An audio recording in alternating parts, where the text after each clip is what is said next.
Hello, Archie Dunlop here with Talking Astrology with Archie. And in this video, I'm going to look at the weekend of December the 16th and 17th, 2023.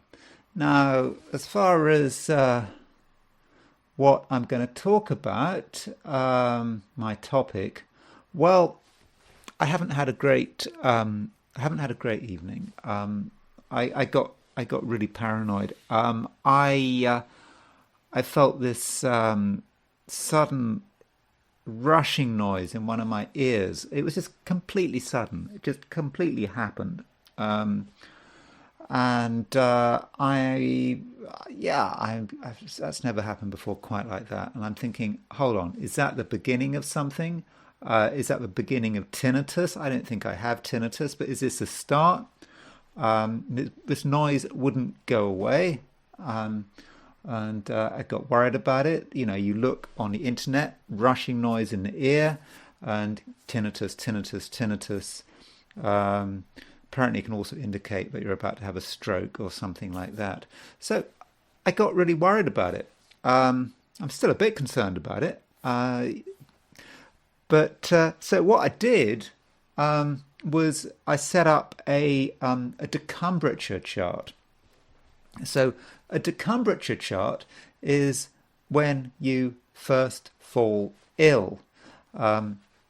It's that moment when you're thinking about what's going on. And you think, hold on, I'm sick, or I've got a problem, or it's something I'm worrying about. So the moment I was thinking about my ear, I'm thinking this is a decumbrature chart. But it was also a horary chart because I was really asking what is going on in my ear. Is it serious? In 17th century England, William Lilly, the English astrologer, a lot of his clients would come in with these kind of problems. I think they'd actually bring in bottles of urine. That was the moment. You bring in your urine to the astrologer or to the doctor, and that's the key moment. So I will be looking at the chart that I cast about my ear. What's wrong? How serious is it? So that's something I'm going to be looking at in this video. On the theme of health, I also want to look at the horoscope of the Turkish MP, Member of Parliament, who died, I'm afraid. He died on Thursday, the day before his birthday. So he made this speech on Tuesday the 12th, in which he was very upset about what was happening in Gaza. And he was questioning, whether the Turkish government for having dealings with the Israeli government. I mean, I know that relations between Israel and Turkey aren't great, but I think they still have diplomatic relations, and Turkey and Israel apparently are still trading with each other. And so this member of parliament, Hasan Bitmez, he made this speech criticizing the government for trading with Israel. And then at the end of the speech, I think he was addressing Israel. He's saying to Israel, "You will not escape the wrath of Allah." Then he said, "I salute you all." Then as he got off the podium, he collapsed. I think he hit his head on some marble. I think he'd had a major heart attack, and 2 days later he died. Now, I do want to look at his horoscope. I mean, I went into the Turkish Wikipedia and found, I think, what his date of birth is. Don't have a time of birth. Obviously I don't speak Turkish, but, Google Translate is great. And you just press this button on the browser, put it in English, and so I do have a birthday for him, and I want to look at his horoscope. And I would suggest that what killed him was Mercury going retrograde. But anyway, I will talk about my ear, and I will talk about a dead Turkish Member of Parliament. But first, I want to look at the astrology and the I Ching for this weekend. So let's start by looking at the chart. I've set this chart, was set for New York, but it is set for the middle of the weekend. I mean, midnight. Midnight on Sunday, the border between Saturday and Sunday, right in the middle of the weekend. So what is the main thing going on? Okay, the moon is in Aquarius for most of the weekend. And you can see that it is making sextile aspects to the Sun and Mars. I think this is pretty fortunate. This weekend is the last weekend before Christmas. So I suppose quite a lot of people are going to be celebrating stuff, having parties, social gatherings, that kind of thing. And so social gatherings should work pretty well, because the moon in Aquarius, sextile Sun, sextile Mars, Sun and Mars, Sun Mars conjunction. Okay, a wide conjunction, but that's in Sagittarius. The moon is in Aquarius. It's energetic, but it's not too emotional. The moon in Aquarius has some sort of detachment, so you can go to a party, talk to people, engage with people, but there's not much commitment there. And when then you can just move on to someone else and that kind of thing. So that looks great. But I should point out that the Sun is making a square aspect to Neptune. So there's the Sun, there's Neptune. So, the Sun is about vitality. I suppose, the part of the body that the Sun rules is the heart. So Sun square Neptune suggests that in some cases our vitality might be undermined. And maybe that depends what we do. I suppose if we don't get enough sleep, we're really going to feel it. We have to be very careful about drinking alcohol with Sun square Neptune. It should be avoided. We certainly don't want to get drunk this weekend. And we certainly don't want to be taking drugs with Sun square Neptune, of course, unless it's a medical necessity. I mean, we certainly don't want to be taking recreational drugs this weekend. So if you're partying this weekend, you do have to be careful. Sun square Neptune can also be about deception. Don't believe what people tell you. Don't take what people say to you at face value. And if you're buying used cars, for example, or dealing with salespeople, be extra careful that the Sun is square Neptune. On the other hand, Sun square Neptune can be quite spiritual, can be quite artistic. So if you want to create something artistic, this weekend might be great to do that. There might be some very vivid dreams. There might be an emphasis on stuff to do with the supernatural and the psychic and all that kind of stuff. But if you are a psychic, you do have to be a bit careful. A lot of information coming in. Some of it might be golden, but a lot of it could be just garbage. So be aware of that with the Sun square Neptune. Now, this Sun square Neptune is aspecting the Venus-Jupiter midpoint. So there is Venus. There's Venus. There's Jupiter. You can see that the midpoint of the two is going to be at about 10 Leo Aquarius, or 10 Leo, 10 Aquarius, and so you can see but there's the Sun, there's the Neptune, there's the midpoint. So you can see that Venus, that both Sun and Neptune are on the Venus-Jupiter midpoint.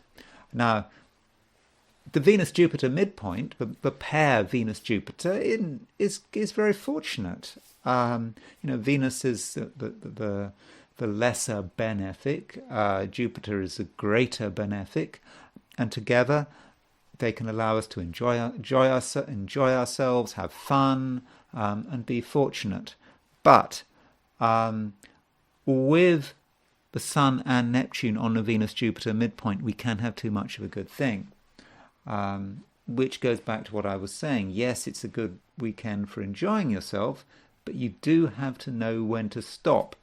And this is a particular problem if you're drinking. So really, I must emphasize it is not a good weekend for getting drunk. There may be plenty of temptations to get drunk, but I think somehow those temptations should be resisted. So overall, I think it's a pretty good weekend.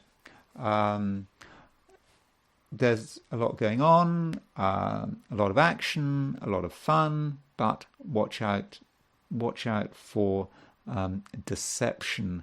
One other thing, the moon does go into Pisces in London. It goes into Pisces at around 8 o'clock in the evening. So if you're in London, there might be a sudden change at 8 o'clock. That's going to be 9 o'clock in the evening if you're in Paris or Berlin. If you're in New York, that will be 3 o'clock. Because it's 5 hours behind, so that will be 3 o'clock in the afternoon. If you're in Los Angeles, it will be at midday.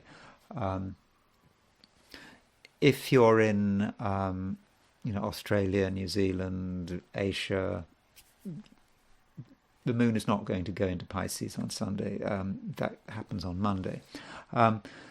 So the transition from moon to Pisces, from the transition of the moon from Aquarius to Pisces, which you will feel if you're in Western Europe or if you're in the Americas, and particularly in Americas, there could be a change. There will be perhaps more emotion, but the thing is that when a planet goes into the mutable signs, it straight away makes a conjunction with Saturn.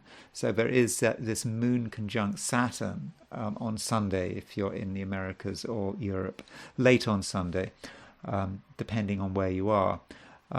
So just because things are emotional doesn't mean that things are happy. Emotions can be a problem. There can be dark pools of mud, emotions getting trapped, people just brooding. So watch out for that. But yeah, overall, I don't think it's going to be. I don't think it's going to be a bad weekend. And even that moon conjunct Saturn, it's brief. The moon moves quickly, so that shouldn't be too much of a problem. Okay, so what I want to do now is look at the 12 signs for the weekend. So these are my forecasts for the 12 signs for the weekend of December the 16th and 17th, 2023. Aries. The last weekend before Christmas, and there's plenty of action. Plenty of scope for socializing, but if you're mixing with people, don't stick to the usual crowd. You need variety, and you need to expose yourself to a different view of the world. In the process, you'll learn some valuable lessons.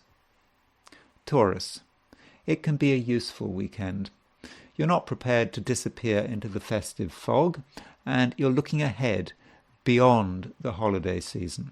You know there are things to do, and this weekend you can focus on your ambitions for the future. But it's not just the surface facts that matter. You have to consider deeper emotions of a collective nature, which can tell you what's possible and what's not. Gemini. The Sun and Mars continue to move through Sagittarius, your opposite sign. Other people continue to be important, especially in terms of one-to-one relationships. But it's not just about responsibility. It's about developing as a person and perhaps getting out of a rut. The right interactions can be liberating. Cancer. This weekend, you're going to be quite sensitive. What happens around you will have an impact, and you should therefore restrict yourself to people and places that make you feel comfortable. Even then, your emotions could run strong when you least expect it. Physical exercise could be the antidote for many things, provided you don't overdo it. Leo. The Sun, your ruler, is now making an exact square to Neptune. You're ready to take advantage of everything that's on offer, but you're not sure of all the facts, and you're vulnerable to deception. So be careful what you do and where you go. Having fun could come with a price. Virgo. There are things going on that could knock you off course, particularly in your own home. People behaving in an unusual way and perhaps not giving straight answers to your questions. If someone has a history of messing you around, then maybe you shouldn't give them a second chance. Your own space should be sacred. Libra. There is no reason why it can't be a fun weekend. Things are flowing, and in social situations you can move from person to person with consummate ease. But you don't want it to be too easy, because then you might become complacent, and then, without meaning to, you could say the wrong thing at the wrong time. Scorpio. You know how to make a good impression, and it's all about your energy and commitment. But there could be major distractions, things happening that you don't fully understand, and perhaps phone calls that take up far too much of your time. So whatever you do this weekend, make sure that it happens on your terms. Sagittarius. You've got loads of enthusiasm which you want to share with the world around you, and I think most people will be receptive to your message.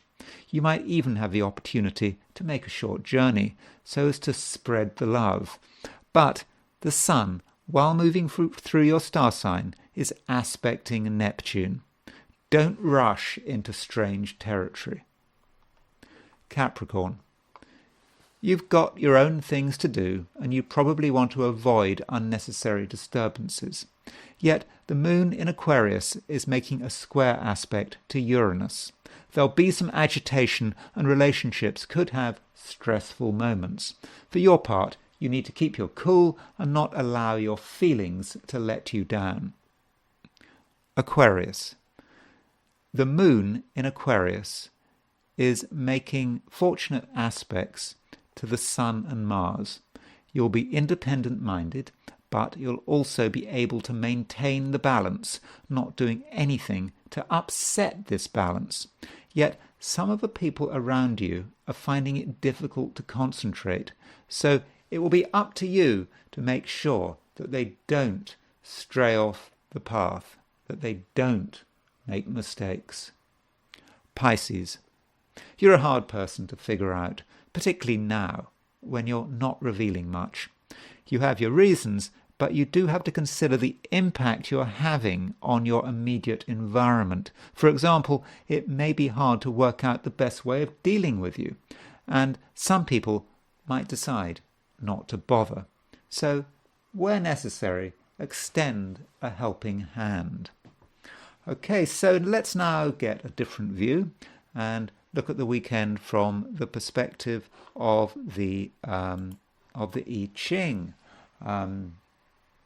So I asked the question, what is this weekend going to be like for those watching this video? Oh, I haven't said, by the way, that person up there is Hasan Bitmez, the MP who unfortunately died, the Turkish MP, Member of Parliament. Anyway, I will be talking about him very soon. Okay, so this question that I asked was, what is the weekend going to be like for those watching this video? So I got a single hexagram, just one. It didn't move, it's blocked. It is hexagram number 45, which is gathering together. In a way, this hexagram is completely sonant with what else is going on astrologically. I mean, I've said that, from a social perspective, this weekend should be good. And here we have it, 45, gathering together. It being the I Ching, though, it's kind of a bit more serious. It's not gathering together just to have fun.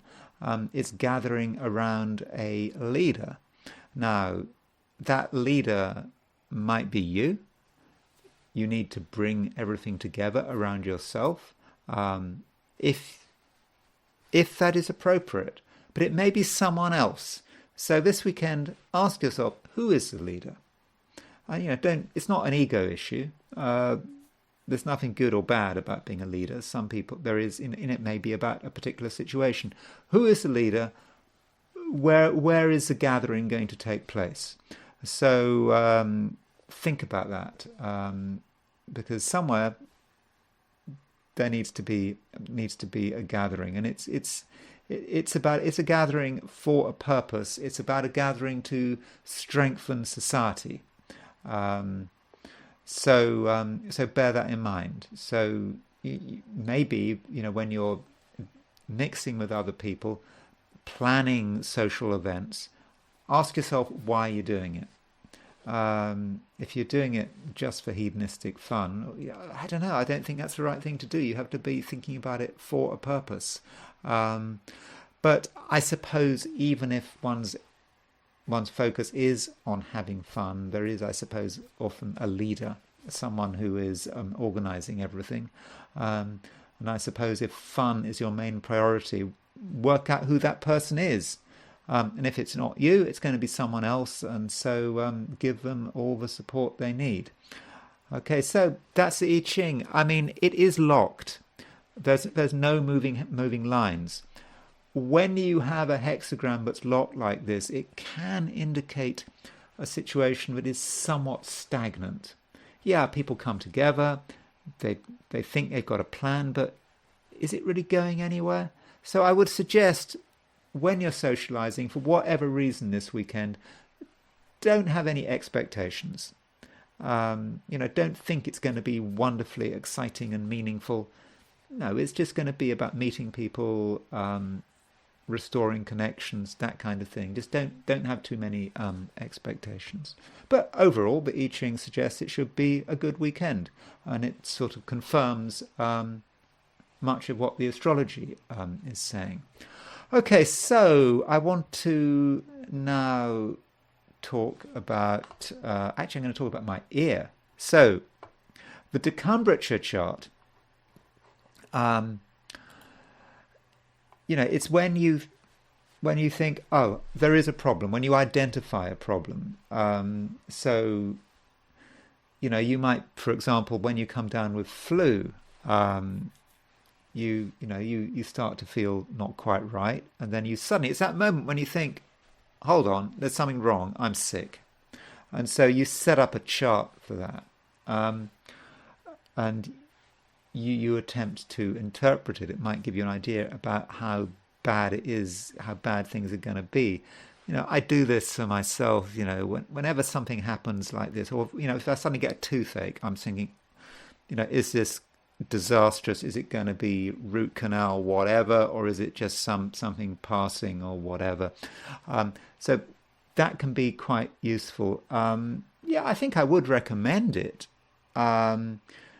because with health astrology, when you set up health horrors, when you ask a question, things are never quite as bad as they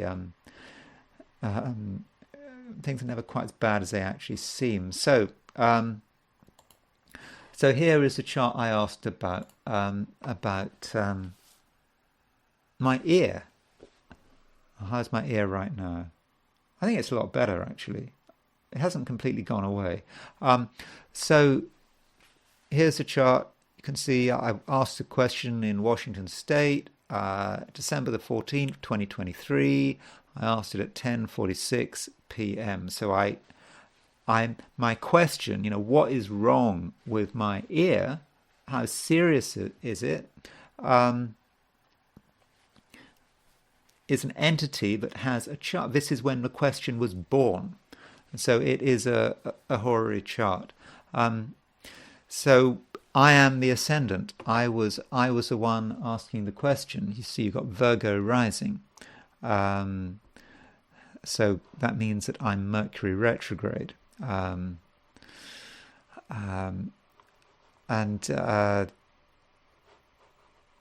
My ear, well, my sickness, whatever it is, this problem is the sixth house. The sixth house in astrology is the illness,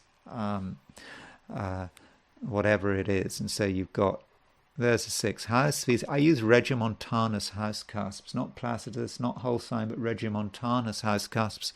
Reason being, because when I learnt horary astrology, it was very much based on William Lilly, and William Lilly in the 17th century London used the Regiomontanus house cusps.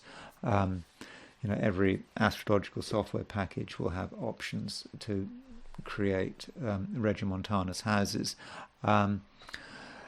So you can see Saturn in the sixth. Saturn is I think that Saturn is connected with ears.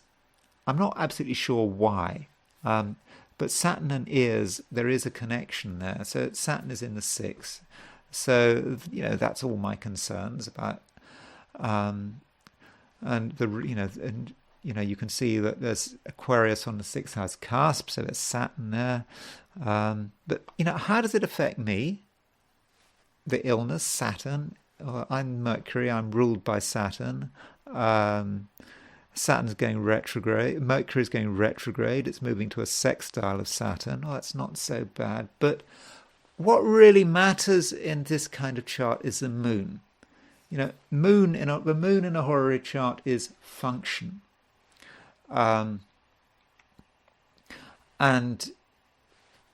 the state of the moon is really absolutely critical. And you can see that the moon is at 23:19 Capricorn. Okay, it's in its detriment. But in a horary chart, one always looks at the moon's next aspect. What is the moon's next aspect? Well, it's about to make a sextile with Neptune. It's about to make a conjunction with Pluto. And that's it. Now, the type of horary astrology I use, which I learnt, is based on William Lilly, how he was working in the 17th century. And these outer planets, Uranus, Neptune and Pluto, they give some colour to the chart, but they are not important in terms of how one actually judges the chart, whether one says yay or nay in terms of what the chart is saying. One sticks to the traditional planets. So in this case, the moon has actually made its last aspect before leaving the sign. So the moon is void of course. So usually when you ask a horary chart, when you're asking about money, will I get the money, business, relationship charts, you do not want the moon to be void of course because you want something to happen. But in health charts, you want the moon to be void of course. So the fact that the moon is void of course suggests to me, touch wood, that my worries are nothing. That whatever is going on in my ear, it's nothing serious. It's not tinnitus, whatever. It's something else, and it's not for me to worry about too much. Again, touch wood. I kind of feel a bit concerned about saying that publicly, to say that I think it's going to be okay. So I know this example may sound may sound to you completely trivial, but I just want to illustrate the point about a decumbrature chart, how you can have a chart for when someone, the moment a sickness starts. So this is a decumbrature chart. It's also a horary chart because I wanted to ask a question. So the moment I thought, hold on, there's something wrong, I wanted to ask a question. What is wrong? So it has a sort of a double thing. So not all decumbrature charts are horary charts. You set up a chart for when you first get sick. With COVID, you could have a decumbrature chart when you first get the symptoms, and the decumbrature chart might give you an indication of how bad it is, how long the disease is going to last for, and so forth. So I just wanted to give you an indication of what's going on in my mind, some of my paranoias about my health, how I deal with them, and how I use astrology. So, continuing on the theme of health, I wanted to talk about the Turkish Member of Parliament, Hasan Bitmez, who was born on December the 15th, 1969, according to Turkish Wikipedia. I don't know what time. He was born in Ankara, Turkey. So if he was still alive, he'd be 54. I mean, it's young to be dying of a heart attack, isn't it? So he was a member of parliament for the, I think it was called the Felicity Party. I really don't know anything about him. There isn't much information about him. And so, but we can get some idea about what kind of a person he was by looking at this chart.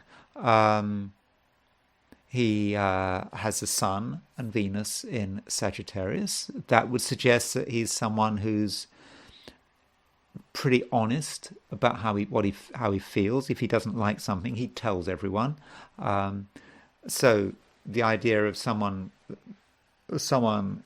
in a Turkish parliament building,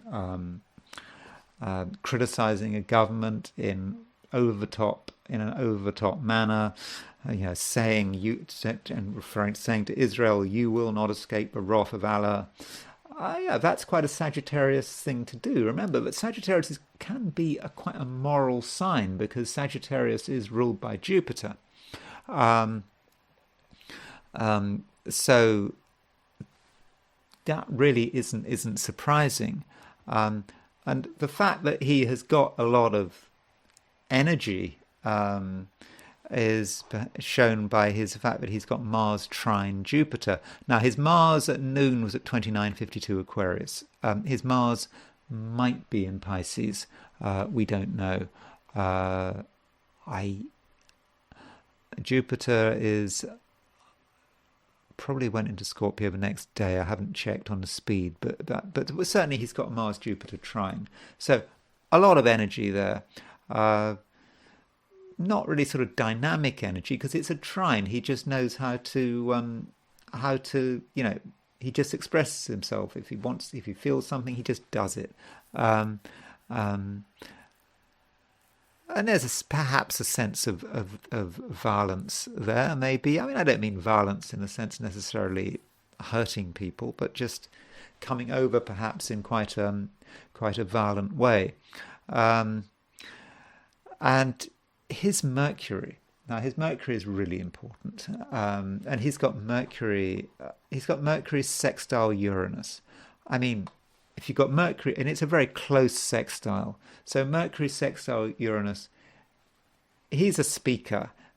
Once he gets going, he really gets going. He's quite excitable, and probably quite an effective, or was quite an effective orator.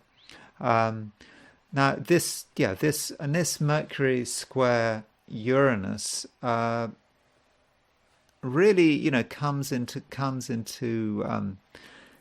action at the time of his speech, which was a few days ago on December the 12th.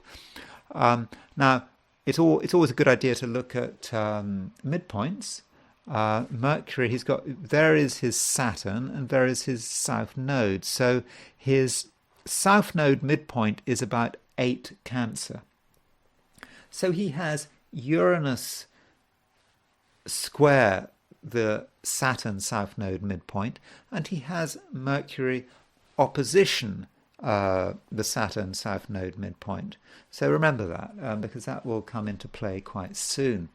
Now here is the bi-wheel. Inside is the horoscope of Hasan Bitmez, and on the outside are the positions of the planets when he made the speech. Now, I don't know when he made the speech I don't know what, I mean, in a sense, I don't know what time he made the speech. I know he made it, I know he made the speech on December the 12th, 2023, but in Ankara, but I don't know what time, so I've just gone for noon. So you can see a lot of Sagittarius just before his birthday. So 2 days, he was birthday as the 15th, so 3 days before his birthday, he made the speech. We don't quite know when he made the speech, but there was a Moon-Mars conjunction, quite close to his Venus. So you can see there's his Venus. Mars was moving towards his Venus when he made this speech. So he was, you can see he was quite excitable. Now, another thing about his chart, when I talked about Hunter Biden yesterday, I mentioned that Hunter Biden had Sadhisati, and Sadhisati is, the 7 years when Saturn is either transiting the house, the sign before the moon, the sign that the moon is in, and the sign that is immediately after the moon. Now, you can see that Hasan Bitmez's moon is at 15 Pisces at noon. So his moon will roughly be between 9 Pisces and 21 Pisces. So he's definitely got the moon there. Now, from a sidereal perspective, i.e. using the Vedic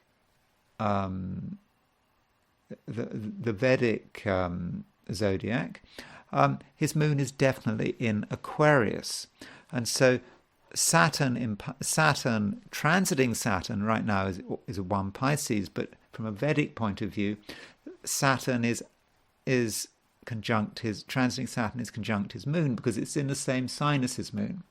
So in other words, Hasan Bitmez is right in the middle of his Sadhisati. I've said that Sadhisati can be quite a difficult period, can be quite a dangerous period. I've heard people say, you can lose everything during Sadhisati. So he made this speech and died in the middle of Sadhisati, in the central, because Saturn, it's when Saturn is in the sign before the moon, the sign the moon is in, and the sign after the moon. And of course, the sign the moon is in, that is the most powerful place. That is in the middle of Sadhisati.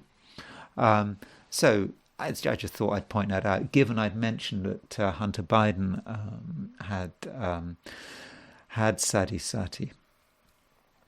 But what is really important, what really killed him was, of course, Mercury. Now, Mercury went retrograde. When did it go retrograde? Mercury went, I'll look it up. London time, Mercury went retrograde. Let me just look this up. I just mentioned this. Sorry, Mercury went.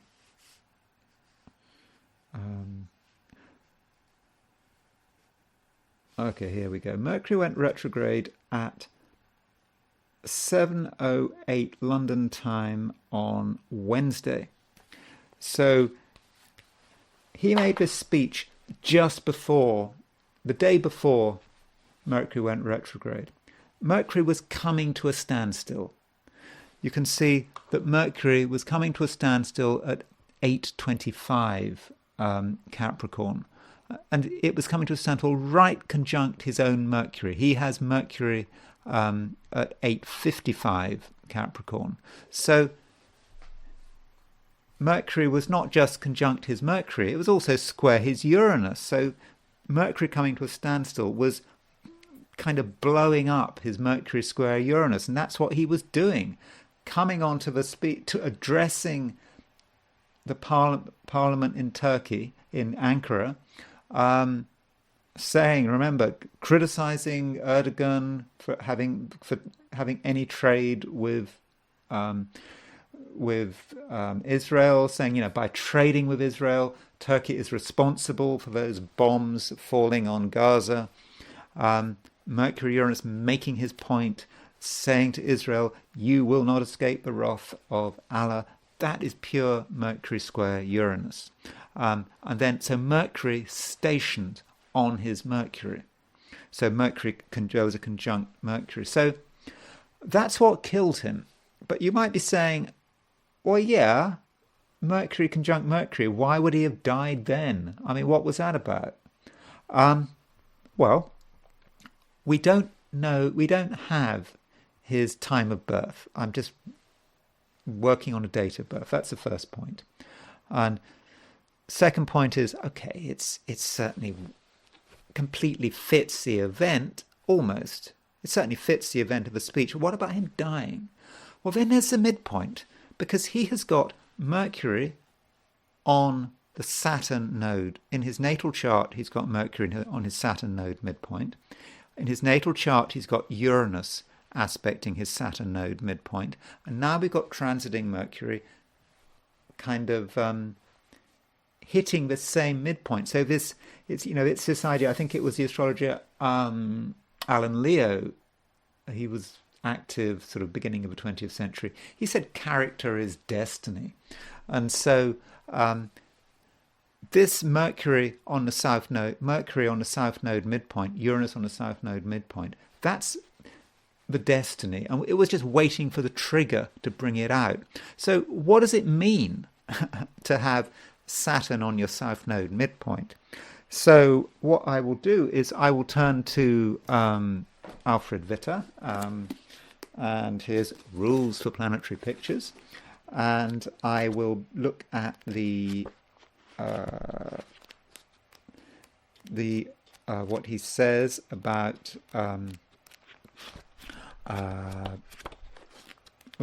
here we go. Okay, the Saturn node pair.